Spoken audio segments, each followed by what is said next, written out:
Lord after you to keep the way of the Lord by doing what is right and just. परमेश्वर न्याय का काम करने के लिए परमेश्वर आपने चुना है। मैं इस मंडली को आपके हाथों में समर्पण करता हूँ। इस चर्च के पासवान को मैं आपके हाथों में, उनके परिवार को मैं आपके हाथों में समर्पण करता हूँ। मंडली में जो भी बड़े से लेके जो छोटे हैं, मैं सबको आपके हाथों में समर्पण करता हूँ। परमेश्वर आपका वचन जो है हमारे सामने साफ है। परमेश्वर इट्स वेरी क्लियर। हमारा पैरेंटहुड जो है वो साधारण नहीं है, वो आपने हमको दिया है। इसको आदर और सम्मान करने के लिए मदद करिए। हमारे परिवार को, हमारे बच्चों को, हमारे जनरेशन को अगर हम आपके अंदर लेकर आना चाहते हैं, खुशी में लेकर आना चाहते हैं, तो परमेश्वर आपका आज्ञा को हम लोग पहला मानना चाहिए।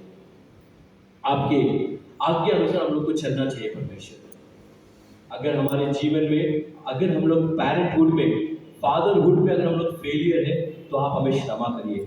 आज के दिन से जो भी चीज़ आपको पसंद नहीं है परमेश्वर, उन सारी चीज़ों को छोड़कर आपके चरणों में रखकर, आपके क्रॉस के समूह में रखकर परमेश्वर आगे बढ़कर एक नया इंसान के रूप में, एक अच्छे फादर के रूप में, एक दयालु फादर के रूप में परमेश्वर हमारे कर्तव्य को निभाने के लिए मदद करिए।